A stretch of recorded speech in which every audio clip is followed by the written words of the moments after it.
नमस्कार, कार्यक्रम issue of the डेमा स्वागत छ। म उद्धव कुमार कार्की। कार्यक्रम इस्यु अफ द डेमा हामी हरेक दिन विभिन्न विषयको उठान गर्छौं र विषय र समस्यालाई प्रत्यक्ष रूपमा जस्ताको त्यस्तै देखाउँछौं। सिंहदरबारदेखि सुदूरसम्मका हरेक विषयलाई हामी उत्तिकै महत्त्वका साथ उठान गर्छौं। कार्यक्रम इस्यु अफ द डेमा कहिले विधि र व्यतिथिमाथि खबरदारी, कहिले सामाजिक उत्तरदायित्व र जिम्मेवारी, कस्ता समस्यामा छन् नागरिक, के गर्दैछ राज्य, घचघच्याउँछौं। विकास निर्माणमा हुने भ्रष्टाचारदेखि राज्य संयन्त्रमा भएका विकृति र विसङ्गतिको अन्त्य हाम्रो प्रयास।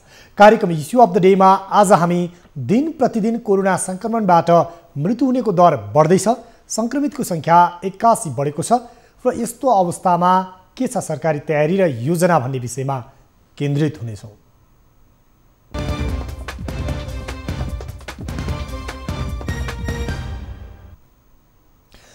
कोरोना संक्रमणको दर दिन प्रतिदिन बढिरहेको छ।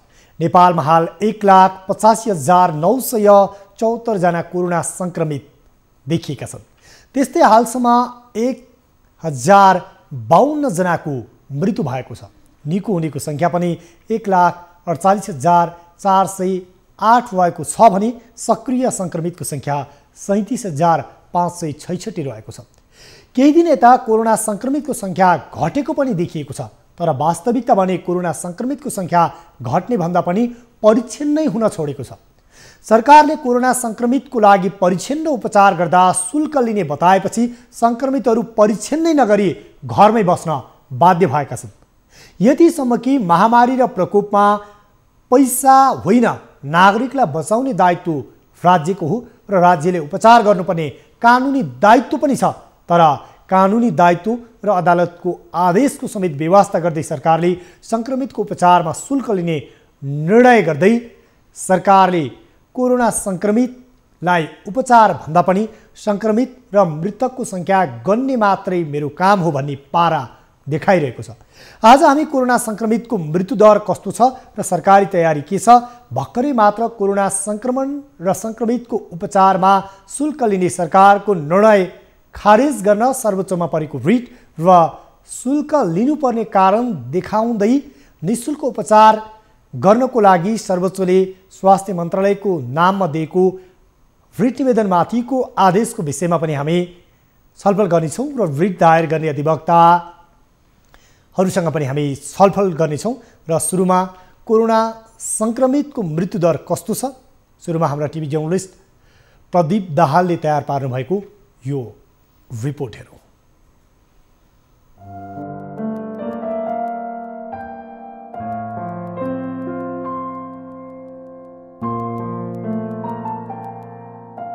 यो दृश्य हो जेठ 3 गते राति 10 बजेको। सिन्धुपाल्चोक 12/9 रामचेकी 29 वर्षीय सुत्केरी महिलाको मृत्यु कोरोनाका कारण भएपछि दाह संस्कार गर्न काठमाडौँ स्थित पशुपति सप्ताह गृहमा लगिएको थियो। ठिक 5.5 महिना अघि एकजनाको मृत्यु र कार्तिक 18 गतेसम्म आइपुग्दा यो संख्या 1000 नागिसकेको छ। कोरोना भाइरसको संक्रमण फैलिन खोज्दाको अवस्था र अहिले फैलिसकेपछिको अवस्थामा खासै फरक छैन। संक्रमण भएको थाहा नपाउँदा ढिलो हुँदा मृत्यु भएको भनिएको पहिलो केस भन्दा अहिले धेरै अन्तर छ। तर संक्रमितसँगै निको हुने संख्या बढिरहँदा मृतक थपिँदै जाँदा भयावह अवस्थालाई चित्रण गरिरहेको देखिन्छ। कुन महिनामा कतिजना संक्रमितले गुमाए ज्यान? जेठ मसान्तसम्म 19 जना, असार मसान्तसम्म 39 जना, साउन मसान्तसम्म 104 जना, भदौ मसान्तसम्म 379 जना, असोज मसान्तसम्म 715 जना, कार्तिक 18 गतेसम्म 1004 जना। यो तथ्याङ्कले देखाउँछ कि भदौ यता मात्रै कोरोनाबाट मृत्यु हुनेको संख्या निरन्तर बढिरहेको छ। कार्तिक यता कहिले कतिले गुमाए ज्यान? कार्तिक 1 सम्म 727 जना, कार्तिक 2 सम्म 739 जना, कार्तिक 3 सम्म 757 जना, कार्तिक 4 सम्म 765 जना, कार्तिक 5 सम्म 791 जना, कार्तिक 6 सम्म 812 जना, कार्तिक 7 सम्म 829 जना, कार्तिक 8 सम्म 842 जना, कार्तिक 9 सम्म 847 जना, कार्तिक 10 सम्म 862 जना, कार्तिक 11 सम्म 876 जना, कार्तिक 12 सम्म 887 जना, कार्तिक 13 सम्म 904 जना, कार्तिक 14 सम्म 920 जना, कार्तिक 15 सम्म 937 जना, कार्तिक 16सम्म 960 जना, कार्तिक 17सम्म 984 जना र कार्तिक 18सम्म 1004 जना। पछिल्लो 24 घण्टामा थप 20 जना संक्रमितले ज्यान गुमाएसँगै मृतक संख्या 1004 पुगेको हो। स्वास्थ्य तथा जनसङ्ख्या मन्त्रालयको तथ्याङ्क अनुसार कार्तिक यता मात्रै ज्यान गुमाउनेको संख्या 277 पुगेको छ। धेरैलाई कोरोना खासै केही होइन जस्तो लागे पनि मृतकको यो संख्याले पक्कै सोच्न बाध्य बनाउला। खिलासी नमानौँ, सबै मास्क र सेनिटाइजरको प्रयोग गरौँ। कोरोना विरुद्धको यो लडाइँमा ज्यान गुमाउने सबैमा हार्दिक श्रद्धाञ्जली। दिन प्रतिदिन कोरोना संक्रमितको मृत्युदर बढिरहेको छ, तर सरकारले भने नागरिकलाई बचाउनु पर्ने दायित्व र जिम्मेवारीबाट पन्छन खोजिरहेको छ। केन्द्र सरकारले हात उठाएर कोरोना संक्रमितको उपचार गर्न सकिँदैन, अबदेखि उपचारमा शुल्क लिइनेछ र परीक्षणमा पनि शुल्क लिइनेछ भनेपछि संक्रमितहरू यति बेला अस्पताल नगई घरैमा बस्न बाध्य छन् र परीक्षण पनि नगराएको अवस्था छ। यसले के देखाउँछ भने राज्य गैरजिम्मेवार बनिरहेको छ। बरु प्रदेश सरकारहरूले यति बेला सङ्घीय सरकार अनुदार बनिरहँदा केही निःशुल्क उपचार गर्ने आफ्नो प्रदेशभित्र भनेर सहजीकरण गरिरहेको हामीले पाएका छौँ। र यो सँगसँगै यति बेला सङ्क्रमितको दर बढ्दै जाँदा आइसियु र भेन्टिलेटरको पनि अभाव हुन थालेको छ। काठमाडौँ उपत्यका लगायतका विभिन्न अस्पतालमा यति बेला आइसियु र भेन्टिलेटरको अवस्था के छ र कहाँ कसरी उपचारको प्रबन्ध मिलाइएको छ, हाम्रा टिभी जर्नलिस्ट रिया भण्डारीले तयार पार्नु भएको यो अर्को रिपोर्ट हेरौँ। कोरोना संक्रमितको संख्या बढ्दै जाँदा गम्भीर हुने संक्रमितको संख्या पनि बढ्दै गएको छ। गम्भीर बिरामी बढ्दै जाँदा अस्पतालहरूमा आइसियु र भेन्टिलेटरका शैय्या पनि भरिँदै गएका छन्। आइसियु र भेन्टिलेटरको संख्या कहाँ कति? काठमाडौँ उपत्यकामा आइसियु संख्या 241, भेन्टिलेटरको संख्या 107, सरकारी अस्पतालको मात्र आइसियु संख्या 124, भेन्टिलेटरको संख्या 67, निजी विभिन्न अस्पतालको आइसियु संख्या 117, भेन्टिलेटर संख्या 40। उल्लेखित अधिकांश आइसियु र भेन्टिलेटरमा कोरोना संक्रमित राखिएको छ। अहिले कुनै पनि अस्पतालमा संक्रमितको लागि आइसियु बेड पाउन र भेन्टिलेटर पाउन मुस्किल छ। भेन्टिलेटर पाउनको लागि सोर्स फोर्स चाहिँ कतिको लाग्छ माथिबाट? सोर्स फोर्स हामीका लाग्दैन, किन भन्दाखेरि यो एउटा टिमले गर्ने हो, निर्देशकले मात्र गरेर हुँदैन। यो टिमले नै डिसिजन गर्नुपर्ने हुँदाखेरि यसका टेक्निकल पार्टहरू छ, त्यो टेक्निकल पार्टहरूलाई हेरेर हाम्रो बेडको स्ट्याटस के छ, आइसियुमा कतिवटा बेड के अरे अकुपाई छ, कतिवटा खाली छ, आइसियुमा कति खाली छन्, होइन आइसोलेसनमा कति खाली, ती सबै हामी त्यसको मूल्याङ्कन गरेर मात्र हामी बिरामी राख्छौँ। शुक्रराज अस्पतालमा कोरोना संक्रमितका लागि 20 बेड आइसियु छन्। त्यसमध्ये सबै संक्रमितले भरिएका छन्। त्रिवी शिक्षण अस्पतालमा संक्रमितका लागि 10 वटा आइसियु बेड मध्ये 5 वटामा भेन्टिलेटर छ। आकस्मिक कक्षमा 15 वटा बेड छन्। सबै बेड संक्रमितले भरिएका छन्। अस्पतालहरूमा गम्भीर संक्रमित राख्ने आइसियु बेड र भेन्टिलेटर अभाव छ। त्यसैकारण गम्भीर कोरोना संक्रमितको उपचार र व्यवस्थापन चुनौतीपूर्ण बन्दै गएको चिकित्सकहरू बताउँछन्। अधिकांश सरकारी अस्पतालले आइसोलेसन, आइसियु र भेन्टिलेटर खोज्ने बिरामीलाई पालो कुर्न वा अर्को अस्पतालमा सम्पर्क गर्न सुझाव दिने गरेको छ। स्वास्थ्य मन्त्रालयले पनि गम्भीर भए मात्र अस्पताल जान अनुरोध गरेको थियो। सरकारले पर्याप्त आइसियु र भेन्टिलेटरको व्यवस्था नगर्दा अब गम्भीर संक्रमित बढे उपचार गर्न मुस्किल हुने चिकित्सकहरूले बताएका छन्। त्यसमाथि पनि कोरोना संक्रमितको उपचार खर्च संक्रमित आफैले बेहोर्नु पर्ने भएपछि उपचार आवश्यक पर्ने संक्रमित उपचारबाट वञ्चित छन्। हो, यति बेला काठमाडौँ उपत्यका सहित देशका केही अस्पताल बाहेक उपत्यका र बढी संक्रमित भएका जिल्लामा आइसियु र भेन्टिलेटरको अभाव देखिएको छ। यसअगाडि नै नेपाल सरकारका प्रवक्ता लगायत स्वास्थ्य मन्त्रालयका प्रवक्ता समेतले यो विषयमा संवेदनशील बन्न आग्रह गर्दै भेन्टिलेटरको अभाव रहेकोले संक्रमणको दर बढिरहेको छ, त्यसैले सचेत हुनको लागि आम नागरिकलाई अपिल गरेका थिए। तर आम नागरिकलाई अपिल गर्ने र संक्रमितको सङ्ख्या र मृतकको सङ्ख्या गर्ने बाहेक नेपाल सरकारको काम र प्रधानमन्त्री स्वयंको काम यति बेला कोरोना नियन्त्रणमा गम्भीर रूपले लागेको छ भन्ने आभास हुने गरी भएको देखिँदैन। हो, यति बेला बालुवाटारमा प्रधानमन्त्री केपी शर्मा ओलीज्यू प्रत्येक दिन आफू निकटका र आफ्ना गुटका व्यक्तिहरू ल्याएर पार्टीभित्रको किचलो र कसरी आफूभन्दा फरक खेमाकालाई लडाउने भन्ने दाउमा छलफल केन्द्रित छ। तर नागरिक मरिरहँदा, अक्सिजन नपाइरहँदा, छटपटिरहँदा, भेन्टिलेटरको अभावमा ज्यान गुमाइरहँदा यसप्रति गम्भीर बन्नुपर्ने बेलामा गम्भीरता देखिँदैन। बरु यो कर्मचारीको काम हो, स्वास्थ्य कर्मीको काम हो, उनीहरूले गरिहाल्छन् नि भन्ने खालको गैरजिम्मेवार शैली देखिन्छ। हामीले देशभरि हेऱ्यौँ भने यति बेला सङ्क्रमितको दर बढिरहेको छ, तर असम्म विडम्बना तथ्याङ्क हेर्दा सङ्क्रमितको सङ्ख्या घटिरहेको छ। यसको भित्री रहस्य के हो भनेर जान्दा हामीले हाम्रा टिभी जर्नलिस्टहरूलाई सम्पर्क गर्दा र हामीले देशभरिबाट आएको रिपोर्टिङ र रिपोर्टहरू अध्ययन गर्दा यति बेला सरकारले सशुल्क उपचार गर्ने अर्थात् कोरोना सङ्क्रमितले अस्पताल भर्ना हुनसाथ शुल्क बुझाउनुपर्छ भन्ने निर्णय गरेपछि यति बेला सर्वसाधारणहरू जोसँग पैसा हुँदैन सामान्य उपचार गर्न पनि अझै सिटामोल समेत खान नपाएर मृत्युवरण गर्नुपर्ने एउटा विडम्बनापूर्ण अवस्थामा नेपालीहरू गुज्रिएका छन्। त्यसैले उनीहरू यति बेला कोरोना सङ्क्रमित भए पनि घरमै बस्न बाध्य छन्।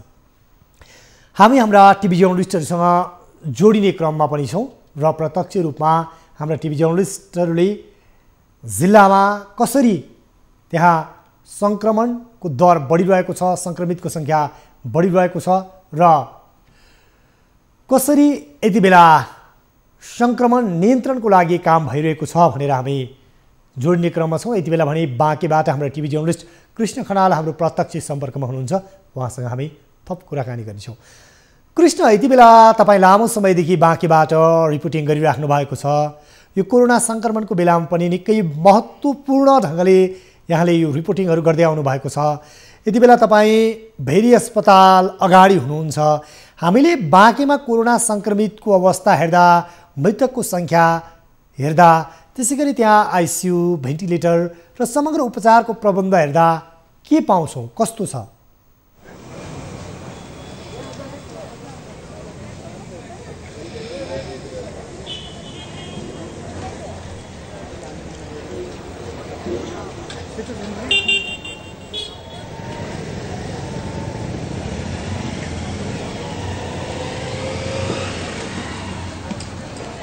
उद्धव, खास गरी पश्चिम क्षेत्रकै एउटा प्रतिनिधित्व गर्छ यो भेरी अस्पतालले। भेरी अस्पतालमा यतिखेर भेरी अस्पतालको अगाडि छौँ हामी र दैनिक जसो कोरोना सङ्क्रमितको सङ्ख्या जुन हिसाबले बढिरहेको छ त्यो हिसाबले हेर्दाखेरि खास गरी यस क्षेत्रकै मान्छेहरू अथवा साबिकको मध्यपश्चिम र सुदूरपश्चिमका अधिकांश मान्छेहरू यस ठाउँमा यो भेरी अस्पतालमा उपचारका लागि आउने गर्दछन् र दैनिक जसो मृत्युको सङ्ख्या पनि त्यसरी नै बढिरहेको छ र सङ्क्रमितको सङ्ख्या पनि त्यसरी नै बढिरहेको छ।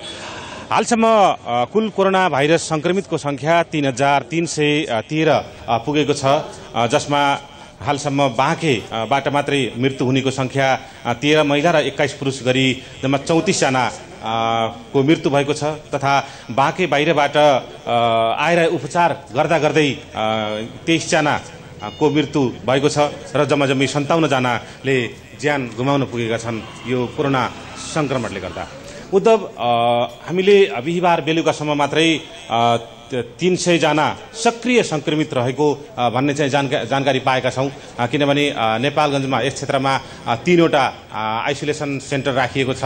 Golpur medical college, Bageshwari diagnosis centre र भेरी अस्पताल गरी 3 ठाउँमा चाहिँ राखिएको छ, जुन 3 ठाउँमा चाहिँ परीक्षण पनि गरिन्छ।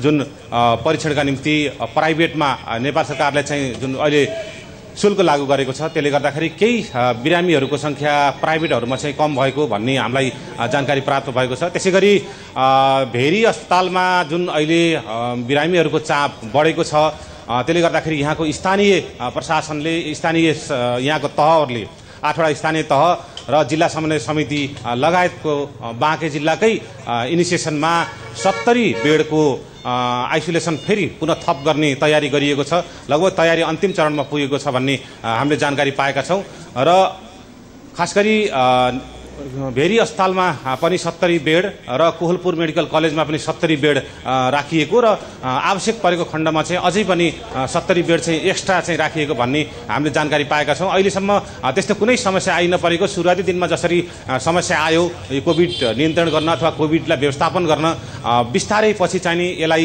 व्यवस्थित गर्दै गइयो र अहिले चाहिँ लगभग चाहिँ सहजता भइसकेको भन्ने हामीले यहाँका फोकल पर्सन नरेश बाबु श्रेष्ठबाट जानकारी पाएका छौँ। उद्धव, यहाँले यो जानकारी गराइरहँदा कृष्ण जुन महत्त्वपूर्ण जानकारी गराउनु भयो, यहाँले यति बेला त्यहाँ बेडको अभाव छैन भनिरहँदा भेन्टिलेटर र आइसियुको भने अभावको अवस्था सृजना हुँदैछ भनेर यहाँले यो सङ्केत गरिरहँदा पछिल्लो समय सरकारले जुन निःशुल्क उपचार नगर्ने बिरामी भयो भने अर्थात् कोरोना सङ्क्रमितले आफै शुल्क तिरेर उपचार गर्नुपर्छ भन्ने निर्णय गरेपछि चाहिँ बिरामीहरू अर्थात् सङ्क्रमितहरू चाहिँ अस्पताल नजाने, त्यसै गरी कोरोनाको टेस्ट गर्न समेत नजाने अवस्था सृजना भयो भन्ने देशव्यापी रूपमा त्यो रिपोर्टिङ छ। हामीले बाँकेमा हेऱ्यौँ भने के पाउँछौँ? त्यस्तै हो।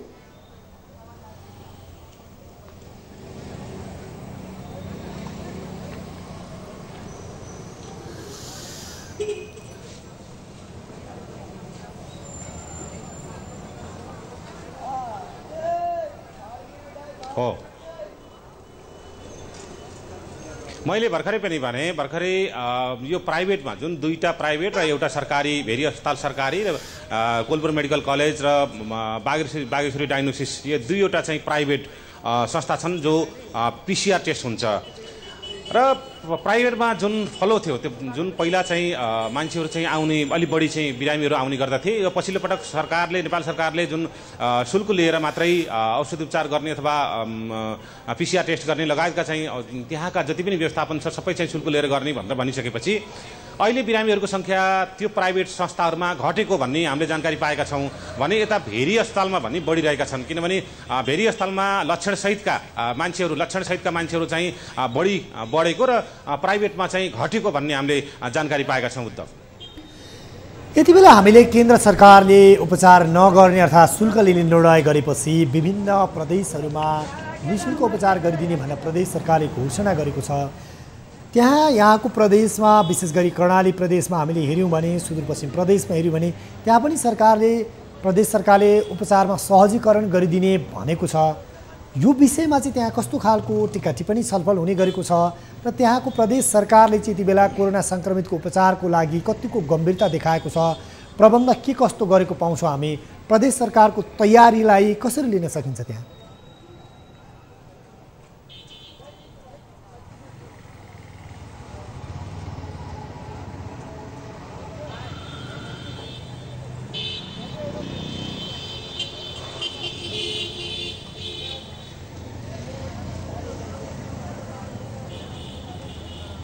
उद्धव हो, किनभने प्रदेश सरकारकै पहलमा जुन यो अहिलेको पिसिआर टेस्ट गर्नेहरू चाहिँ ल्याबहरू राखिएको छ प्रदेश सरकारकै पहलमा चाहिँ राखिएको हो। किनभने यहाँ सुरुमा जुन काठमाडौँबाट केन्द्रबाट हवाईजहाज मार्फत चाहिँ नेपालगञ्ज आउने र यहाँका सब सङ्कलन गरेर फेरि हवाईजहाज मार्फतै काठमाडौँ पठाउने सुरुवात गरिएको थियो।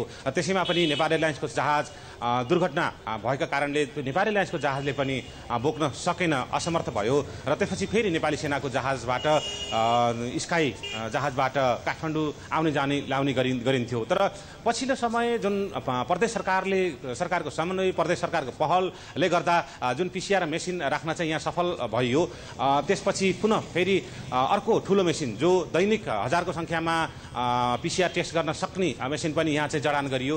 त्यो पक्कै पनि प्रदेश सरकारको चाहिँ देन हो। प्रदेश सरकारले निकै पहल गरेर मात्रै यो सफल हुन सकेको हो। किनभने अन्य क्षेत्रमा पनि यो भेरी अस्पतालले अन्य क्षेत्रको जस्तो अन्य जिल्लाहरूको पनि प्रतिनिधित्व गर्छ, बाहिरका जिल्लाहरूबाट पनि आउने गर्छ। अहिले त धेरै ठाउँमा लगभग चाहिँ भइसक्यो, तर सुरुवाती दिनमा चाहिँ यो क्षेत्रको लगभग प्रतिनिधित्व नै गर्नुपर्ने बाध्यता थियो र प्रदेश सरकारले जुन अहिले पहल गरेको छ, निःशुल्क गर्ने भनेर पहल गरेको छ, त्यसमा टिका टिप्पणी भन्दा पनि यसलाई कार्यान्वयन गरिदिए हुन्थ्यो भनेर भन्ने आम नागरिक, आम यहाँका चाहिँ उपभोक्ता अथवा आम यहाँका स्वास्थ्य उपभोक्तासँगको पनि कुराकानी हो र यहाँका आम मानिसहरूले पनि यही नै माग गरिरहेका छन्। किनभने सरकारले, किनभने यो अत्यावश्यक कुरा, यो नहुने कुरा, गर्नै पर्ने कुरा, यस्तो सङ्क्रमितलाई पनि सरकारले किन नगर्ने? किनभने विश्वव्यापी रूपमा चाहिँ सरकारले चाहिँ फ्रीमा गरेको छ, तर हाम्रो नेपालमा मात्रै शुल्क लिएर चाहिँ किन गर्ने भन्ने खालका कुरा पनि बाहिर आएका छन्।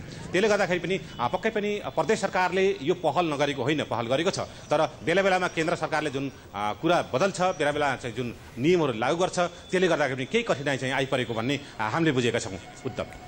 हस् कृष्ण, यहाँलाई यो जानकारीको लागि धेरै धेरै धन्यवाद।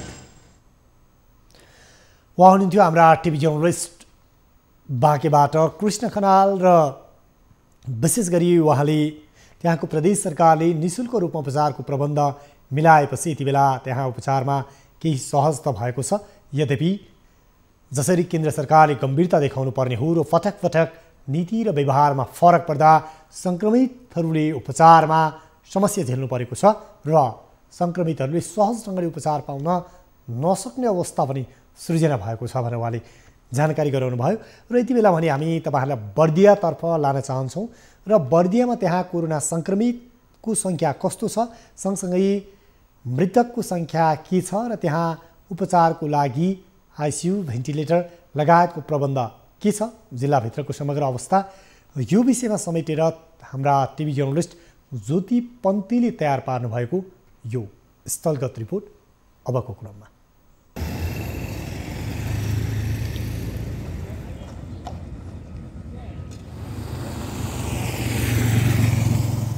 सरकारले कोरोनाको शुल्क तोकिसकेपछि कोरोना सङ्क्रमितहरूले पनि कोरोना टेस्ट गराउन छाडेको बारे हामी प्रसङ्ग उठाइरहेका छौँ। बर्दिया जिल्लामा पनि पछिल्लो समय पिसिआर परीक्षणको दायरा घटेको देखिन्छ भने नेपाल अधिराज्यमै सरकारले जुन पिसिआर परीक्षणको शुल्क निर्धारण गर्यो त्यसपछि पिसिआर परीक्षणको दायरा घट्दै जाँदाखेरि देशमा यति बेला मृत्युदर समेत बढिरहेको छ। पहिला सरकारले चाहिँ धेरै मात्रामा परीक्षणहरू गर्यो र त्यसपछि फिल्टर नगरेर पनि परीक्षण गर्यो। फिल्टर नगरेको भन्न खोजेको मैले के भन्दाखेरि चाहिँ मान्छेको साधारण सिम्टम पनि नदेखेर उसलाई रुगाखोकी पनि लागेको या फिर ज्वरो आएको यस्ता कुराहरू केही पनि नभएका मान्छेहरूलाई पनि ट्रेसको आधारमा सङ्क्रमितसँग बस्नु भएको थियो भन्ने आधारमा मात्रै पनि लगेर चाहिँ टेस्ट गरियो। टेस्ट गर्दा धेरै जसो मान्छेहरूले चाहिँ ओपन टेस्ट जस्तो भयो, आफ्नो नाम टिपाउने, टेस्ट गराउने, फ्री हो गरिहालौँ न भन्ने हिसाबले चाहिँ मान्छे धेरैजना टेस्ट गरे। र अब अहिलेको अवस्था के छ भन्दाखेरि पैसा तिर्नु पऱ्यो, पैसा तिर्नु परिसकेपछि हामी खल्तीबाट जाने परीक्षण सस्तो पनि छैन। नहुँदाखेरि मान्छेले आफूलाई साधारण रुगाखोकी लागेको छ भने के हो, यति साधारण रुगाखोकी होला भनिकन चाहिँ टेस्ट नगरिरहेको। उतातिर जो असलमा सङ्क्रमित नै भएको छ हुन्छ तिनीहरूले पनि चाहिँ आर्थिक भार पर्न जाँदाखेरि चाहिँ क्षमता नभइकन टेस्ट पनि नगरे होला। यो पूर्ण रूपमा सरकार जिम्मेवारीबाट आफू पल्छिरहेको अवस्था देखिरहेछ। अब जुन मृत्युदर बढिरहेछ, बजारहरू पूर्ण रूपमा खुलिरहेछ र बन्दाबन्दीको 5-7 महिनाको पिरियडमा जुन जनताहरूलाई एउटा खाना घाँस बाँस र कपासको जुन व्यवस्था हुनुपर्ने हो त्यसले नभन्दाखेरि पनि यो अवस्था देखिराखेको छ। र यो जति रूपमा बजारहरू खुलिरहेछ, जनताहरू ओपन भइरहेछ, त्यति कमित रूपमा यसलाई पिसिआरको दायरा पाउनु पर्ने क्रममा सरकारले आफ्नो जिम्मेवारीहरू पल्सिएर झन् घटाउँदै अझ भएन भनेर निःशुल्क गर्नुपर्ने ठाउँमा सशुल्क रूपमा गरेर जनताले अझ मार पार्ने अवस्था देखिरहेको छ। अहिले यो पिसिआर टेस्टको जुन सरकारले पल्सिएको छ, पिसिआर टेस्ट गर्ने पैसा स्वयंले बेहोर्ने भनेर जसरी अब पिसिआरको दायरा घटेको छ त्यसले गर्दा सङ्क्रमण बढिरहेको छ। विशेष गरेर चहलपहलहरू हुने ठाउँहरूमा लगायत गाउँतिर त्यो चहलपहलले गाउँसम्म यो कोरोना सङ्क्रमण क्रमशः बढिरहेको छ र प्रत्येक दिन मृत्यु दरहरू पनि बढ्दैछ र कोरोनाहरूले अब बिस्तारै आफ्नो यो रोगको दायरा पनि बढाएको कारणले गर्दा सरकारले यो जुन पिसिआरमा लाग्ने शुल्क लिने जुन कुरा गरेको छ त्यसले गर्दा यो कोरोना नियन्त्रण गर्न एकदमै कठिन हुनेछ। कोरोना सङ्क्रमितहरूको निःशुल्क उपचारको माग गरिरहेका छन् तर सरकारले त्यसतर्फ ध्यान दिएको देखिँदैन। यदि यही अवस्था रहँदै जाने भने देशमा भोलिको दिनमा भयावह स्थितिमा आउला भन्न सकिँदैन। एकातर्फ कोरोना सङ्क्रमितहरू बढ्दै जाने र सरकारले निजी क्षेत्रलाई जुन पिसिआर परीक्षणको जिम्मेवारी दिएर शुल्क निर्धारण गरेको छ त्यसले पनि जनतालाई अझै बढी आघात पुग्ने देखिएको छ। न्युज 24 टेलिभिजनका लागि ज्योति पन्थी, बर्दिया। यो थियो बर्दियाबाट हाम्रा टिभी जर्नलिस्ट ज्योति पन्थीले पठाउनु भएको स्थलगत रिपोर्ट। र बर्दियामा पनि त्यहाँ सशुल्क परीक्षण लागू भएपछि त्यहाँ जति मात्रामा कोरोना परीक्षणमा सङ्क्रमणको शङ्का भएका व्यक्तिहरू सहभागी बन्नुपर्ने हो त्यो बनेको देखिँदैन। यति बेला भने हामी एउटा छोटो ब्रेक लिन्छौँ र आज हामी विशेष गरी महामारीमा गैर जिम्मेवारी भन्ने विषयमा केन्द्रित भएर देशव्यापी रूपमा कोरोना सङ्क्रमितको अवस्था के छ, मृतकको सङ्ख्या के छ र सरकारी तयारी र प्रबन्ध के छ उपचारको लागि यो विषयमा केन्द्रित छौँ। यति बेला भने एउटा व्यापारिक विश्राम।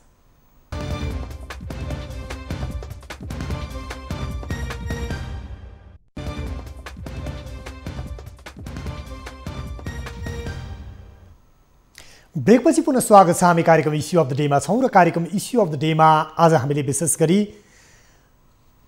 महामारीमा गैर जिम्मेवारी भन्ने शीर्षकमा केन्द्रित भएर कोरोना सङ्क्रमितको दर बढिरहँदा र सङ्क्रमितको मृत्यु पनि भइरहँदा या भनौँ मृतकको सङ्ख्या बढिरहँदा सरकारले जुन गतिमा तयारी र तदारुकता देखाउनु पर्ने हो त्यो गरेको देखिँदैन र यही विषयलाई आज हामीले उठान गरेका छौँ र हामीले हाम्रा टिभी जर्नलिस्टलाई जोडिरहेको छौँ। त्यसै गरी विभिन्न रिपोर्टहरू पनि राखिरहेको छौँ। यति बेला भने सिराहाबाट हाम्रा टिभी जर्नलिस्ट दिलीप सैनीले पठाउनु भएको यो सामग्री हेरौँ। नेपाल प्रहरीको त्यही अवस्था छ, सशस्त्र प्रहरीको त्यही अवस्था छ, फ्रन्ट लाइनमा काम गर्ने स्वास्थ्य कर्मीहरूको पनि त्यही अवस्था छ। अब भोलि डाक्टर, चिकित्सक र स्वास्थ्य कर्मीहरू नै यस्तो चपेटामा पर्दै गयो भने के होला? सरकारी कार्यालयमै पनि भनौँ न, अहिले नागरिकता 6 महिनापछि वर्ष दिनपछि बनाए हुने व्यक्तिहरू पनि अहिले आलो पालो हामीले लगाउँदा पनि हाम्रो गाउँको पालो हो भनेर गाउँभरिको मान्छेले खेदिएर आउनुहुन्छ। म भन्छु अहिले जसको आवश्यकता छैन उहाँहरूले अलि पछि बनाए पनि हुन्छ। यो सङ्क्रमणबाट चाहिँ तपाईँहरू पनि सचेत हुनु जरुरी छ। आवश्यक छ भने बनाउनुहोस्, जस्तो कसैको एप्लाई गर्नु पर्ला, कसैको अर्जेन्ट काम पर्ला, त्यो अर्जेन्सीको मूल्याङ्कन गर्ने आफैले हो। यो थियो सिराहाबाट हाम्रा टिभी जर्नलिस्ट दिलीप सैनीले पठाउनु भएको सामग्री र प्रमुख जिल्ला अधिकारीले भन्नुभएको छ कि यति बेला भिडभाड नगरौँ, हुलमुल नगरौँ, सङ्क्रमितको दर बढिरहेको छ, त्यसैले सबैजना आफ्नो ठाउँमा रहेर सचेत बनौँ भन्ने उहाँको आग्रह थियो। र हामीले यति बेला देशव्यापी रूपमा हेर्ने हो भने सरकारले महामारीको बेला शुल्क लिने निर्णय गरेको छ। व्यापारभन्दा पनि फरक पर्दैन। हुन त धेरैलाई लाग्ला सरकारी ढिकुटी रित्तो भइसक्यो, आय स्रोत छैन, तर कुरा त्यसो होइन। यहाँ नियत खराब र नागरिकप्रति जति उत्तरदायी र जिम्मेवारी बन्नुपर्ने थियो त्यो भन्दा पनि गैर जिम्मेवार बन्ने र नागरिकलाई दुहुने परिपाटी देखिन्छ हाम्रा राज्य हाँक्ने शासक र प्रशासकहरूमा। यस्तो महामारीको समयमा नागरिकहरू रोजगारी गुमाइरहेका छन्, त्यसै गरी नियमित कार्यालय जान पाइरहेका छैनन् र दैनिक ज्याला मजदुरी गरेर खानेहरूको त अझ कन्त बिजोग छ। त्यति मात्र होइन, यो सरकारले खुल्ला मञ्चमा दाताको सहयोगमा भोकै परेका नागरिकलाई खाना बाँड्दा पनि मेरिसापहरू उर्दी जारी गर्नुहुन्छ। यो बन्द गर्नुहोस्। तर नागरिक भोकै पर्दा राज्यले त्यसको जिम्मेवारी र दायित्व वहन गर्दैन। अनि नागरिक यसरी सङ्क्रमित भइरहँदा नागरिकलाई बचाउन सक्यो भने मानवीय जनशक्ति सबैभन्दा ठुलो पुँजी र जनशक्ति हो, उसलाई बचाउन सक्यो भने यो राष्ट्र समृद्ध बनाउन सकिन्छ। उनीहरूकै श्रम, सिप र जाँगरले यो देश सिँगार्न सकिन्छ। त्यसैले जसरी पनि नागरिकलाई बचाउनु पर्छ भन्ने होइन कि यति बेला 6 पैसा 6 उपचार, छैन पैसा छैन उपचारको पारा देखाइरहेको छ। समाजवाद र साम्यवादको रटान लगाउने कम्युनिस्ट भन्ने सरकारले हो। यति बेला नेपाल मात्र होइन, विश्व नै कोरोना भाइरसको महामारीबाट आक्रान्त छ, विश्व नै पीडित छ र आम नागरिकले पनि बुझेका छन् यसको औषधि उपचार छैन। रोकथाम र अन्य सावधानी अपनाउने र सङ्क्रमित भइहाले पनि उसलाई सङ्क्रमणको अन्य विधिबाट उपचार गर्ने भन्दा बाहेक अहिलेसम्म कोरोनाको औषधि बनेको छैन। यद्यपि राज्यले चाहने हो र नागरिकप्रति जिम्मेवार बन्ने हो, उत्तरदायी बन्ने हो भने निश्चय पनि सङ्क्रमितको दर घटाउन सकिन्छ। सँगसँगै सङ्क्रमण भइहालेका व्यक्तिलाई पनि उपचार र उनीहरूको हेरचाहमा सहजीकरण गर्न सकिन्छ।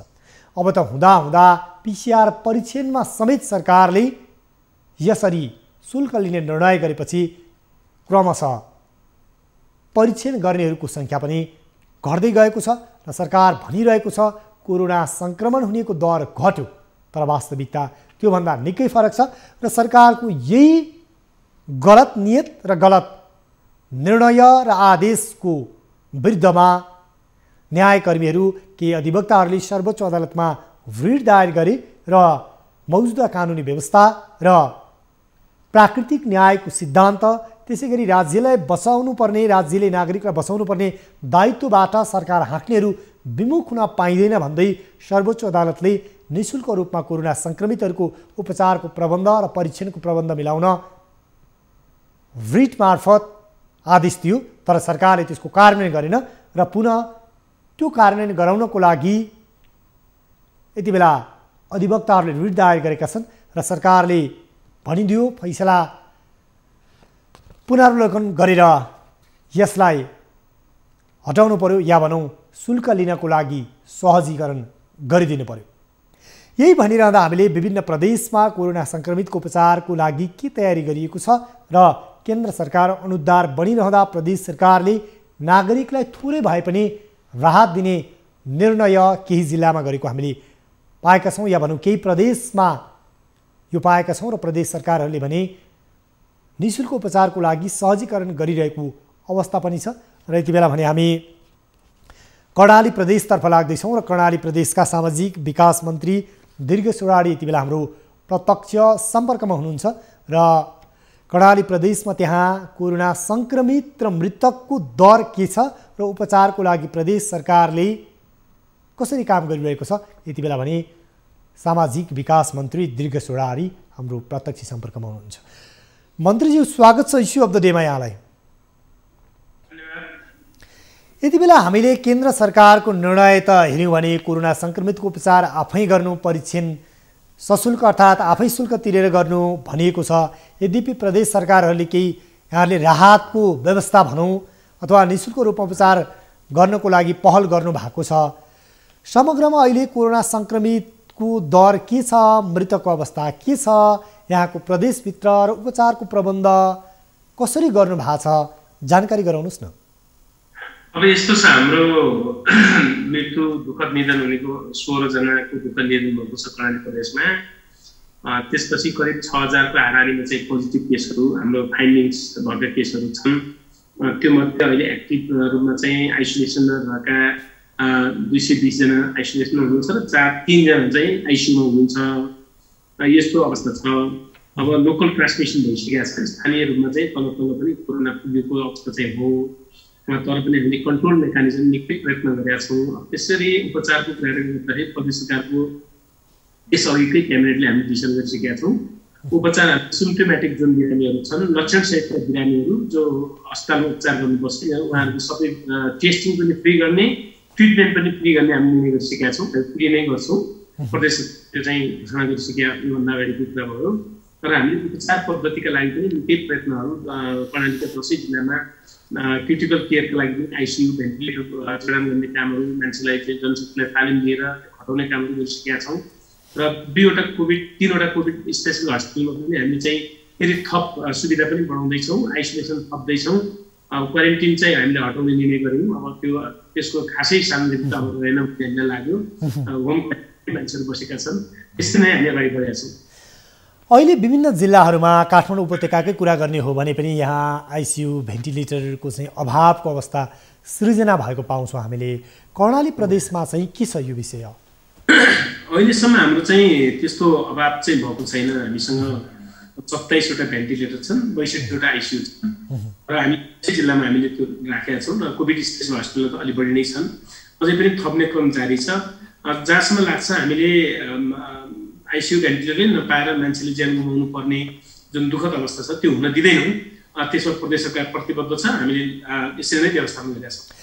केही प्रदेशहरूमा जिल्लामा चाहिँ नेपाल सरकारले जुन निर्णय गर्यो यो निःशुल्क उपचार नगर्ने अर्थात् सङ्क्रमितले आफ्नो उपचारमा आफै पैसा तिर्नुपर्छ भनेपछि प्रदेश सरकारहरूले निःशुल्क भनिरहँदा पनि कोरोना सङ्क्रमितहरू अर्थात् सङ्क्रमणको शङ्का लागेका व्यक्तिहरू चाहिँ त्यो पैसाको अभावमा पैसा तिर्नुपर्छ भनेर परीक्षणमा नजाने, त्यो कारणले पनि सङ्क्रमित हुनेहरूको तथ्याङ्क घट्यो र सङ्क्रमितहरू चाहिँ यति बेला कतिपय साह्रो गाह्रो हुँदा पनि घरमै बस्न बाध्य छन् भन्ने सुनिन्छ। हाम्रा टिभी जर्नलिस्टहरूले पठाउनुभएका विभिन्न रिपोर्टहरूमा पनि समग्रमा ठ्याक्कै यो विषय चाहिँ कर्णाली प्रदेशमा भन्दा के छ कि सङ्क्रमितहरू चाहिँ यति बेला चाहिँ त्यस्तो होइन। हामीले चाहिँ सङ्क्रमितहरू सिम्प्टोमेटिक मान्छेहरूलाई चाहिँ हामीले टेस्ट निःशुल्क गरेका छौँ। हामीले टेस्ट पनि निःशुल्क गरेका छौँ, ट्रिटमेन्ट पनि फ्री नै गरेका छौँ। यसअघि जो व्यवस्था थियो त्यसलाई कायम गरेका छौँ। भनेपछि सङ्क्रमित भएको शङ्का लागेका व्यक्तिहरू चाहिँ नआउने अथवा घरै बस्ने अवस्था सिर्जना भयो भन्ने सुनिने गरिएको थियो। कर्णाली प्रदेशमा त्यो छैन। त्यो छैन। सिम्प्टोमेटिक मान्छेहरू आफै पनि टेस्टिङको लागि चाहिँ आउनु नै हुन्छ। हामीले चाहिँ स्थानीय रूपमा पनि टेस्ट गर्ने कामहरू गरेकै छौँ। जिल्ला अस्पताल, जिल्लाका तलका स्थानीय रणनीतिक अस्पतालहरूले पनि कामहरू गरेका छन्। त्यो नाताले यहाँ चाहिँ त्यस्तो छैन। जो पैसा नगरेर उपचार गर्न पाइँदैन कि टेस्ट गर्न मिल्दैन कि भन्ने जुन त्यो भ्रम छ त्यो छैन। यहाँ चाहिँ त्यस्तो छैन। यहाँहरूले चाहिँ जुन सङ्क्रमितको दर बढिरहँदा अबको थप तयारी कसरी गर्नुपर्छ भनेर लाग्नु भएको छ। हुन त यहाँहरूले गर्नुभएको अहिलेसम्मको त्यति धेरै औँलै उठाउनु पर्ने, त्यति धेरै गैर जिम्मेवारी नै भयो भन्नुपर्ने अवस्था छैन। यहाँहरूको अहिलेको स्रोत साधन र यहाँहरूको कार्यक्षमता अनुभव हेर्दा यहाँहरूले सन्तोषजनक ढङ्गले नै काम गर्नुभएको भन्ने हामीलाई लाग्छ। र यहाँहरूको रिपोर्टहरू हेर्दा पनि त्यहाँको नागरिकहरूको जुन हामीले प्रतिक्रिया लियौँ भने पनि, यद्यपि यो एउटा खतरा, यो जोखिम चाहिँ बढ्दैछ। यसलाई आगामी दिनमा आउने जुन सम्भावित खतरा या भनौँ सङ्क्रमित हत्तै बढिदियो भने के गर्ने भन्ने एउटा त्रासको अवस्था पनि रहेको छ। त्यसलाई व्यवस्थापन गर्नको लागि समग्रमा कर्णाली प्रदेशको सरकारले कस्तो खालको चाहिँ योजना बनाइरहेको छ? अस्ति मात्रै हाम्रो यो कोभिड मतलब यो प्रदेशको पिसिएमसीको बैठक बस्यौँ। त्यही निर्णयहरू हामीले गरेका छौँ।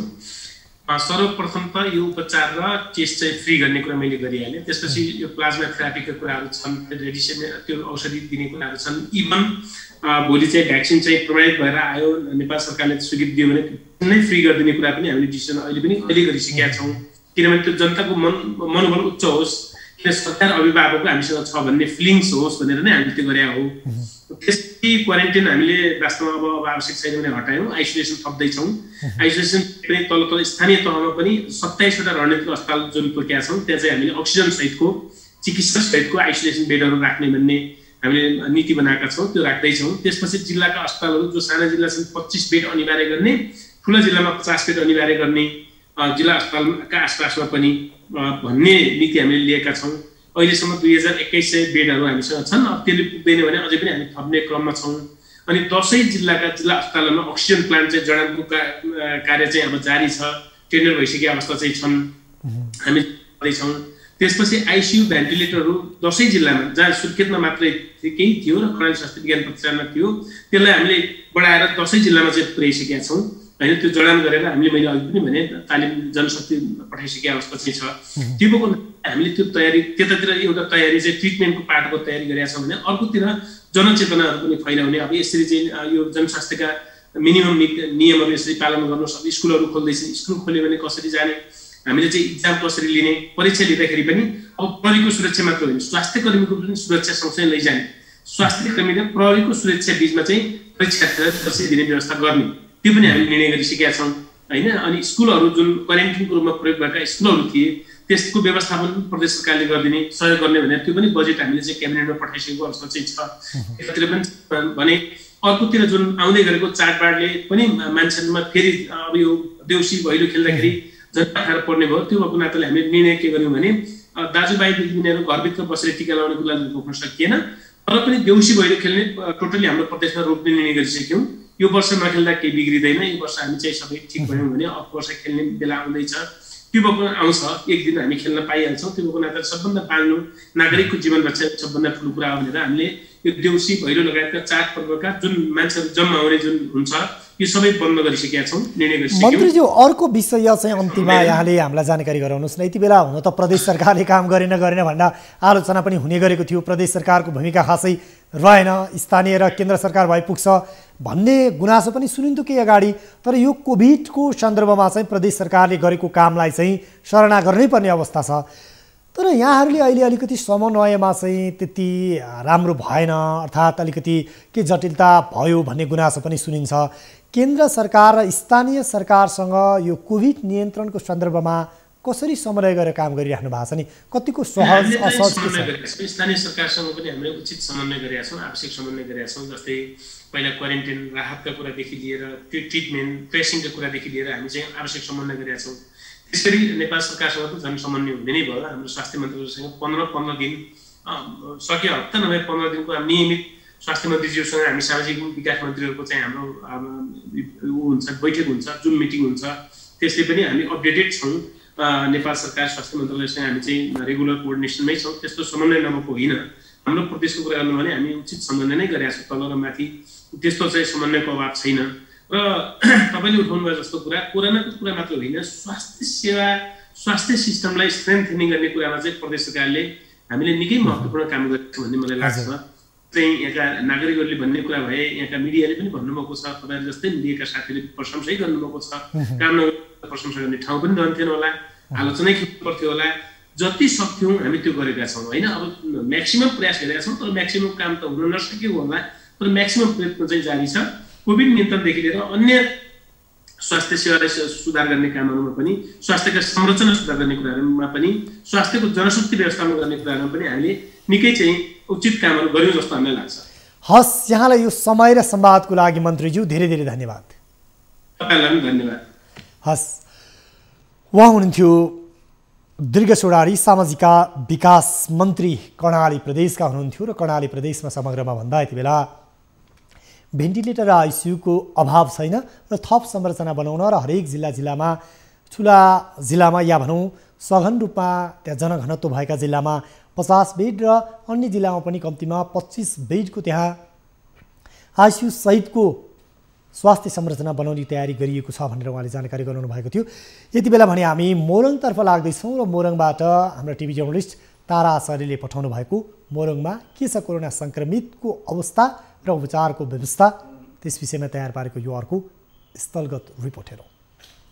सङ्घीय सरकारले कोरोना सङ्क्रमितहरूको उपचार गर्नलाई हात उठाएपछि प्रदेश सरकारले भने कोरोना सङ्क्रमितहरूको निःशुल्क उपचार गरिरहेको छ। प्रदेश सरकारले विराटनगर महानगरपालिका र नागरिक केयर सेन्टरसँगको समन्वयमा 200 शय्याको अस्पताल तयारी सुरु गरेको छ। प्रदेश नम्बर 1 मा 200 भन्दा बढी कोरोना सङ्क्रमितहरूको ज्यान गएको छ। प्रकोपको मात्रा के हुन्छ त्यस आधारमा हामी स्टेप चाल्दै जाँदैछौँ। सुरुमा त्यो ब्लक बनाइरहँदाखेरि हामीले 50 शय्या सुरु गर्दाखेरि पनि पेसेन्ट चाहिँ हुने हो कि होइन, यत्रो खर्च गरियो यत्रो काम गरियो भने जस्तो पनि फिल भएको थियो। तर पछि 100 बेड बनाउँदाखेरि पनि त्यसको क्षमताले भ्याएन। हामी नागरिक समाजको तर्फबाट समेत यसमा सहयोग रहनेछ। प्रदेशमा सञ्चालित 14 वटा जिल्लाका सरकारी अस्पतालहरूमा निःशुल्क कोरोना जाँच गरिने भनेर प्रदेश सरकार सामाजिक विकास मन्त्री जीवन घिमिरेले बताउनुभयो। प्रदेश सरकारबाट सञ्चालित सेवा केन्द्रहरू जहाँ जहाँ छन्, यो कोभिड हस्पिटल भयो, मेची अस्पताल भयो, 14 जिल्लामा भएका जिल्ला अस्पतालहरू भए, यी सबैमा सेवा निःशुल्क छ। कोभिड-19 उपचार केन्द्र विराटनगरमा उपचार गराइरहेका सङ्क्रमितका आफन्तहरूले पनि प्रदेश सरकारले राम्रै तरिकाले उपचार गरिराखेको बताएका छन्। बिरामीको अवस्था पहिलेभन्दा त ठिक छ, तर पुरा सन्चो भएको छैन, अहिले उपचार भइरहेछ। कस्तो छ अरू यहाँभित्रको उपचार गराउने? उपचार गरे त हेर्दाखेरि त राम्रै छ, अरू ठाउँभन्दा राम्रो छ। विराटनगरमा सञ्चालित कोशी कोभिड उपचार केन्द्रमा 200 बेडको थप उपचार केन्द्र सञ्चालनमा ल्याउने तयारी गरेको छ। यहाँका निजी अस्पतालहरूले महँगो शुल्कमा उपचार गर्न थालेपछि सङ्क्रमितहरू अस्पताल नजाने गरेको र घरमै बसेर घरमै मृत्यु हुन थालेपछि र सङ्क्रमितले उपचार नपाउने भएका कारणले गर्दा प्रदेश सरकारले थप शय्याको अस्पताल निर्माण गर्न लागेको जानकारी दिएको छ। न्युज 24 टेलिभिजनका लागि तारा आचार्य, विराटनगर। यति बेला प्रदेश नम्बर 1 र विराटनगर समग्र त्यहाँ पनि निःशुल्क उपचारको प्रबन्ध गरेको छ प्रदेश सरकारले। यद्यपि त्यहाँ पनि बेडको अभाव हुन नदिन प्रदेश सरकार र जिल्लामा पनि अस्पतालहरूले पहल गरिरहेको भनेका छन्। तर यद्यपि सङ्क्रमितको सङ्ख्या पनि दिन प्रतिदिन बढिरहेको छ र अझ भन्दा यति बेला केन्द्र सरकारले साँच्चै नै उपचारको लागि अनुदारता देखाउँदा प्रदेश सरकारहरूले नागरिकप्रति केही उत्तरदायित्व र जिम्मेवारी वहन त गर्न खोजेका छन्, तर त्यो कति पर्याप्त हुने हो या केन्द्र सरकारले सहयोग नगर्ने हो भने त्यसले पनि निरन्तरता पाउने हो होइन, यो विषय पनि यति बेला महत्त्वपूर्ण विषय बनेको छ। र यद्यपि यो भनिरहँदा हामी सुप्रिमेसी अफ लको कुरा गर्छौँ या भनौँ कानुनी सर्वोच्चता। कानुनभन्दा माथि कोही पनि छैन र संविधान र कानुनको पालना सम्पूर्ण नागरिक मात्र होइन, देशका शासक, प्रशासक, राष्ट्रपति, प्रधानमन्त्री र मन्त्रीहरू सबैले गर्नुपर्छ। संवैधानिक आयोग र निकायका प्रमुख पदाधिकारीदेखि सबै माननीय ज्यूहरूले गर्नुपर्छ। तर नेपाल सरकार भने मौजुदा कानुनी व्यवस्थाको विपरीत गएर या भनौँ महामारी त्यसै गरी संक्रामक रोगहरू फैलिँदाखेरि त्यो उपचार निःशुल्क रूपमा गर्नुपर्ने दायित्व राज्यको हुन्छ। महामारी र विपदको बेलामा राज्यले नै नागरिकको रक्षा गर्नुपर्छ। तर त्यो दायित्वबाट राज्य या भनौँ नेपाल सरकार यति बेला विमुख भएपछि सर्वोच्चमा रिट दायर भएको छ र यही रिटको विषयमा रिटको प्रक्रिया पछि या भनौँ रिट दायर भएपछि सर्वोच्चले निःशुल्क रूपमा उपचारको लागि आदेश दिएको थियो। यद्यपि नेपाल सरकारले त्यो प्रबन्ध मिलाउनुको साटो उल्टो कोरोना संक्रमितले उपचार गर्दा आफैले शुल्क तिर्नुपर्ने निर्णय गरिदियो। त्यसपछि परीक्षण र उपचारमा नागरिकहरू अस्पतालसम्म उसैत जान नपाउने अवस्था सृजना भइरहेको बेला, सोर्सफोर्स लगाउनु पर्ने अवस्था सृजना भइरहेको बेला आम नागरिक आफू कतिको सुरक्षित हुन्छु र यदि सङ्क्रमित भइयो भने बाँच्ने आशा अब के हुन्छ भन्ने एउटा अवस्थामा आम नागरिकहरू रहेको अवस्था थियो। र यही अवस्थाका बिचमा कानुनकर्मीहरू या भनौँ अधिवक्ताहरूले रिट दायर गरेर त्यसपछिको एउटा बाध्यकारी फैसला आएको छ र जुन एउटा कानुनी राज्यको कुरा गर्ने हो भने आम नागरिकको जुन बाँच्न पाउने अधिकार छ र जुन हामीले युएनदेखि लिएर अन्तर्राष्ट्रिय कन्भेन्सनहरूको कुरा गऱ्यौँ भने अन्तर्राष्ट्रिय ट्रिटीहरू अर्थात् सन्धि र सम्झौताहरू, त्यसै गरी WHO, त्यसै गरी संयुक्त राष्ट्र सङ्घका घोषणापत्र र संयुक्त राष्ट्र सङ्घको पक्ष राष्ट्र भएको नाताले नागरिकका दायित्व र उत्तरदायित्व जिम्मेवारीहरू राज्यले जुन वहन गर्नुपर्ने अन्तर्राष्ट्रिय सन्धि लगायतको पक्ष राष्ट्र भएको हिसाबले पनि र अन्तर्राष्ट्रिय प्रचलन अभ्यास र सबैभन्दा ठुलो नागरिकको जीव धनको रक्षा गर्नु र नागरिकलाई बाँच्ने कुराको सुनिश्चित गर्नु राज्यको दायित्व हो। र यही दायित्वको विषयमा राज्यलाई जिम्मेवार बनाउने चेष्टा विशेष गरी न्यायालयले गरेको छ र यो विषयमा हामी रिट दायर गर्ने अधिवक्ता लोकेन्द्र ओलीसँग जोडिएर कुराकानी गर्ने क्रममा छौँ यति बेला र हामी प्राविधिक ढङ्गले उहाँसँग कुराकानी गर्ने सम्पर्कमा अगाडि बढ्ने क्रममा छौँ। र हामीले यति बेला विभिन्न जिल्लामा हेर्दा केही जिल्लाहरूमा कोरोना सङ्क्रमितहरूको जुन दुःखद निधन भएको छ र विभिन्न व्यक्तित्वहरूले अक्सिजनै नपाएर यति बेला मृत्युवरण गर्नुपर्ने अवस्था सृजना भएको छ। र यो विषम परिस्थितिमा पनि राज्यले नागरिकको अभिभावकत्व ग्रहण गर्नको लागि अभिभावक भएको हैसियतले नागरिकलाई राज्य छ भन्ने आभास दिलाउनको लागि जसरी राज्यले तदारुकताको साथ काम गर्नुपर्ने थियो र कोरोना महामारीमा फ्रन्ट लाइनमा खट्ने स्वास्थ्य कर्मीहरूदेखि सम्पूर्ण चिकित्सकहरूदेखि सम्पूर्ण सुरक्षाकर्मी, त्यसै गरी सुरक्षाकर्मी मात्र होइन सञ्चारकर्मीहरूलाई पनि सहानुभूति हुने गरी काम गर्नुपर्ने थियो, तर त्यो गरेको देखिँदैन। अझ बरु यहाँ कोरोना सङ्क्रमण नियन्त्रणको लागि पहिलो पङ्क्तिमा खट्ने स्वास्थ्यकर्मी र सुरक्षाकर्मीको लागि दिने भनेको भत्ता समेत नेपाल सरकारले उपलब्ध नगराएको भन्दै निराशा व्यक्त भएको छ। त्यति मात्र होइन, स्वास्थ्य सामग्रीको कुरा गर्ने हो भने या भनौँ फ्रन्ट लाइनमा काम गर्ने चिकित्सकहरूलाई भाइजर, मास्क, पन्जा, त्यसै गरी पिपी सेट लगायतका सुरक्षा उपकरणहरू पनि जुन पर्याप्त मात्रामा उपलब्ध हुनुपर्ने थियो त्यो समेत नभएको गुनासोहरू पनि सुनिने गरेका छन्। यति बेला कोरोना सङ्क्रमण बढिरहेको छ, महामारी बढिरहेको छ, मृतकको सङ्ख्या बढिरहेको छ, तर राज्य भने आफ्नो नागरिकहरूलाई बचाउने दायित्वप्रति जति गम्भीर हुनुपर्ने थियो त्यो गम्भीर भएको देखिँदैन। र आज हामीले कार्यक्रम इस्यु अफ द डेमा महामारीमा गैर जिम्मेवारी भन्ने शीर्षकमा केन्द्रित रहेर सरकारले देखाएको यो गैर जिम्मेवारी फना र यो विषयमा छलफल गऱ्यौँ।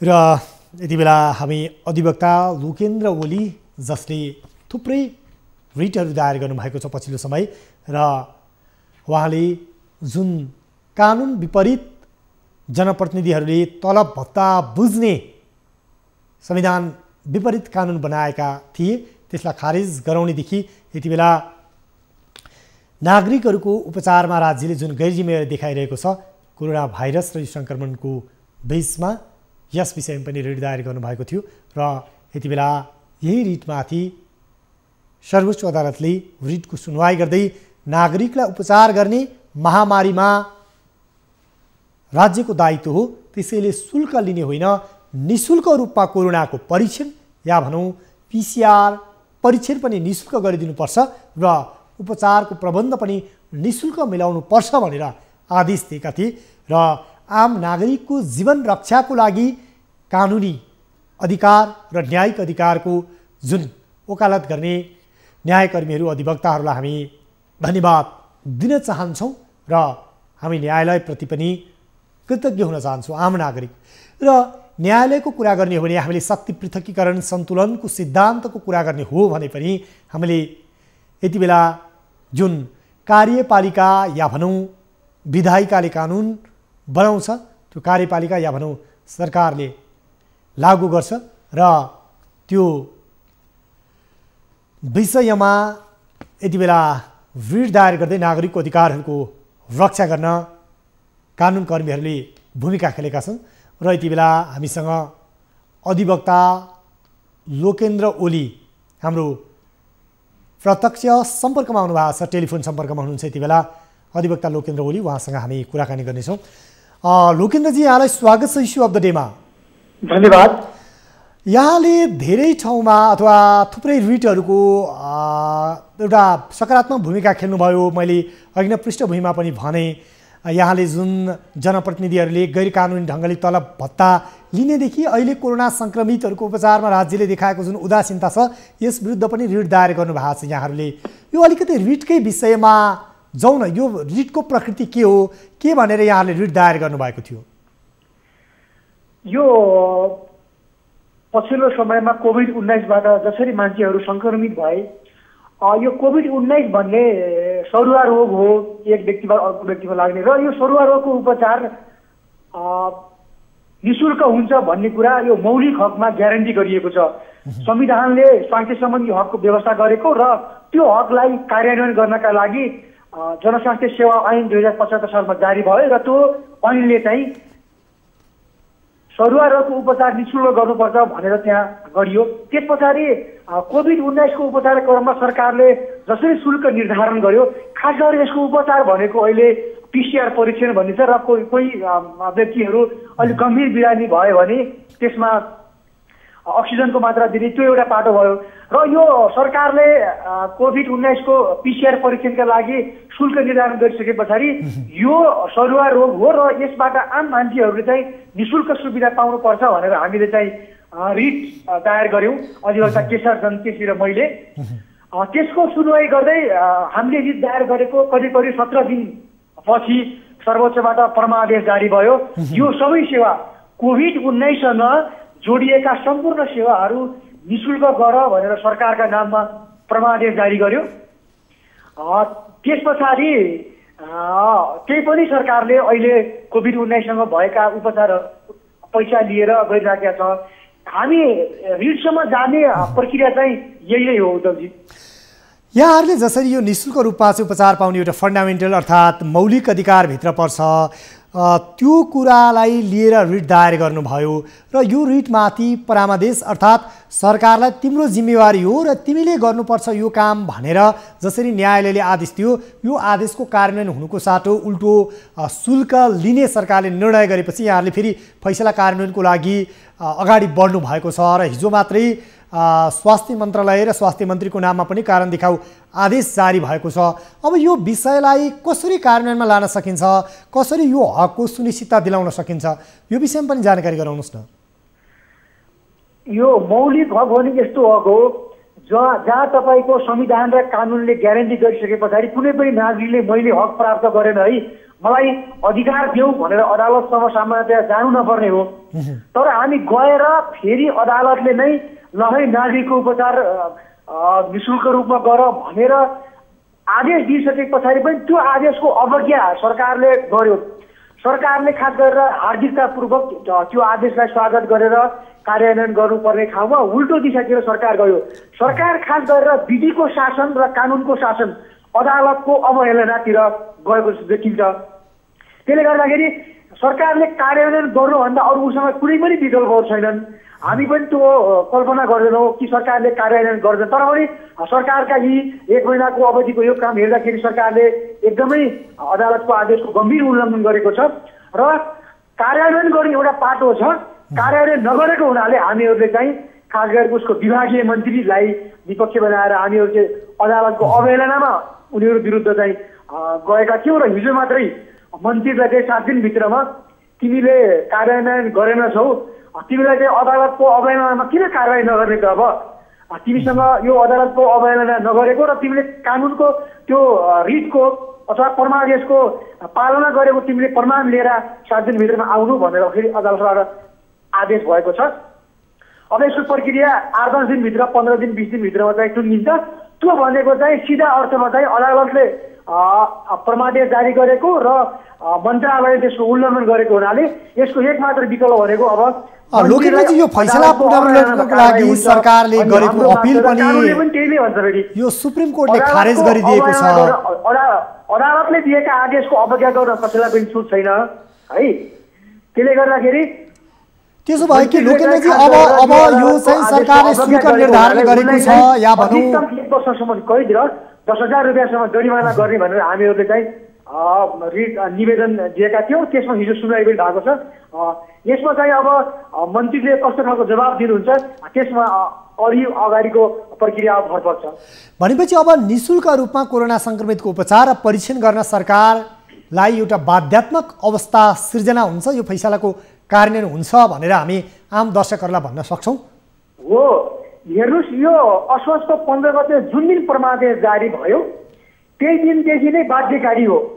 सरकारसँग अरू कुनै पनि विकल्प छैन। एउटा विकल्प भनेको उनीहरू पुनरावलोकनमा जाने उनीहरूसँग विकल्प थियो कानुनी रूपमा। उनीहरू पुनरावलोकनमा पनि गएका थिए र हिजो मात्रै पुनरावलोकनको निवेदन पनि पूर्व इजलासले खारेज गरिसके पछाडि अब नेपाल सरकारसँग कुनै पनि सरकारसँग, त्यो स्थानीय तह सरकार होस्, प्रदेश सरकार, कुनै पनि सरकारसँग अब यो कोभिड-19 का नाममा शुल्क लिने सम्पूर्ण कानुनी प्रक्रिया बन्द भएको छ। त्यो आज भोलि होइन, त्यो सधैँका लागि बन्द भएको छ। अब अहिलेको व्यवस्था रहँदासम्म कुनै पनि नागरिकले कोभिड-19 को उपचार गर्नका लागि 1 रुपियाँ खर्च गर्नु पर्दैन। त्यो सम्पूर्ण दायित्व राज्यको हो। किन भन्दाखेरि राज्य अहिले यो महामारी हेर्नुहोस्, महामारीबाट जनतालाई अथवा नागरिकलाई बचाउनु भन्ने कुरो त्यो सरकारको 1 नम्बरको दायित्व हो र जनतालाई उसले जसरी पनि बचाउनु पर्छ। हामी पनि तपाईँको सञ्चार माध्यमबाट एकदमै सरकारसँग विनम्र अनुरोध गर्दछौँ कि सरकारले परमादेशको कार्यान्वयन गरोस् र आम मान्छेहरूलाई चाहिँ यो महामारीबाट बचाओस्। हस्, धन्यवाद लोकेन्द्रजी यहाँलाई यो समय र संवादको लागि। धन्यवाद यहाँलाई पनि। उहाँ हुनुहुन्थ्यो अधिवक्ता लोकेन्द्र ओली र उहाँले यो रिटको दायर गर्नुभएको थियो। र यति बेला हामीले हेऱ्यौँ भने कानुन या भनौँ सर्वोच्चको फैसला मान्न सबै बाध्य हुनेछन्, बाध्यकारी हुनेछ भन्ने संविधानमै व्यवस्था गरेको छ। तर सरकारले न्यायालयको आदेशको समेत उपहास गरिरहेको छ। कार्यक्रम इस्यु अफ द डेमा आज हामीले विशेष गरी कोरोना संक्रमितको उपचारमा सरकारले देखाएको गैरजिम्मेवारी र यो महामारीका बीचमा जुन गैरजिम्मेवारी देखाएको छ र न्यायालयको फैसलाको समेत कार्यान्वयन गरेको छैन, यो विषयमा हामी केन्द्रित रह्यौँ र हामीले न्यायिक कुरालाई लिने हो भने यति बेला कानुनी रूपमा निःशुल्क रूपमा सबै संक्रमितको परीक्षण र उपचार गर्न न्यायालयले आदेश दिएको छ। त्यो सरकारको बाध्यकारी रूपमा परमादेश मान्नुपर्ने अवस्था हुन्छ। तर सरकारले त्यसलाई कहिलेसम्म कार्यान्वयनमा लान्छ हेर्न भने बाँकी नै छ। र हामीले यो महामारी र सङ्क्रमणको बेला राज्य थप जिम्मेवार हुनुपर्छ र स्थानीय तहका जनप्रतिनिधिदेखि सरकार हाँक्ने प्रधानमन्त्री, प्रदेश सरकार समेत सबै जिम्मेवारी बनौँ, नागरिक पनि सचेत बनौँ र यो रोग विरुद्ध सबै एकजुट भएर लडौँ। गैरजिम्मेवार होइन, यो बेला थप जिम्मेवार र एक अर्कामा सहयोग र समन्वय गर्दै यो महामारीलाई नियन्त्रणमा अघि बढौँ। कार्यक्रम इस्यु अफ द डे आजलाई यति नै। कार्यक्रमबाट म उद्धव कुमार कार्की लगायत सम्पूर्ण युनिट बिदा हुन्छौँ। नमस्कार।